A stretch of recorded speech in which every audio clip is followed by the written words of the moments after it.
Hello everyone, আমি ঈশিতা আর আমি চলে এসেছি আমার নতুন একটা ব্লগ নিয়ে। আর আজকে ছিল শিব পুজো আর আমি এখানে সবুজ চুড়ি পরে নিয়েছিলাম। আর বাইরে ওয়েদারটা ছিল ভীষণই খারাপ এবং মেঘলা। আমি আলতাও পরেছিলাম। এখানে আমি ঠাকুর ঘরটা সাজিয়ে নিয়েছিলাম। এরপর আমি শাড়ি পরে নিয়েছিলাম। আর আমাকে শাড়ি পরে কীরকম লাগছে তোমরা কিন্তু কমেন্টে জানাতে ভুলবে না।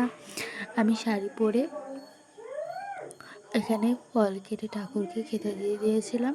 আসলে আমি ওখানে প্রথমে থালা বাসনগুলো ধুয়ে রেখেছিলাম, তারপরে আমি এখন ফলগুলো কেটে দিলাম। আমার ঠাকুরকে প্রসাদ দেওয়া হয়ে গিয়েছিল। আর এখানে আমি আমার বাড়িতে প্রথমে পুজো করে নিয়েছিলাম। আমি এখানে শিবের মাথায় জল ঢালছি আর আমি পুজো দেওয়া হয়ে গেছে। এবার আমি রেডিও হয়ে গিয়েছি সুন্দর করে। আমরা এখন যাব জল ঢালতে আমাদের হাঁসখালিতে। ওখানে চূর্ণী নদীর পাশে একটি শিব মন্দির আছে, সেখানেই আমরা যাব জল ঢালতে। আর এখানে আমরা সবাই বেরিয়ে পড়িয়েছিলাম, আরও লজ্জা পাচ্ছিল। আমরা হাঁটতে হাঁটতে চলে যাচ্ছিলাম সেখানে। এখানে আমার ভাই হাই করছে, সবাই ওরা ছোট ছোট বাঘ নিয়ে যাচ্ছিল। আমরাও হাঁটতে হাঁটতে চলে এসেছিলাম। এখান থেকে আমার বান্ধবীর সাথে দেখা হয়ে গেছিলো, বান্ধবী আমার সাথেই যাচ্ছিলো। আমরা টুকটুকিতে করে চলে গিয়েছিলাম সেখানে। এখানে এসে এখানে প্রচণ্ড ভিড় ছিল। আর এখানে আমি ভিডিও করতে পারিনি, কারণ আমি ফোনটা ব্যাগে রাখা ছিল। বৃষ্টি হচ্ছিল, সেই জন্য কোনো ভিডিও করা হয়নি। এখানে আমরা জল ঢেলে বাড়িতে চলে আসছিলাম। আমার বোনও ভাই সবাই বাঘ নিয়ে চলে আসছিলো।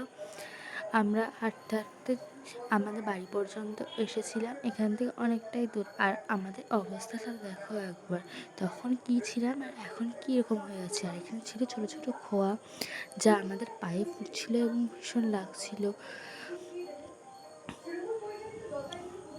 আমরা হাঁটতে হাঁটতে আসছিলাম আর রাস্তার মাঝে অনেকেই আমাদেরকে খাবার দেওয়ার জন্য দাঁড়িয়েছিল, মানে সবাইকেই খাবার দিচ্ছিল।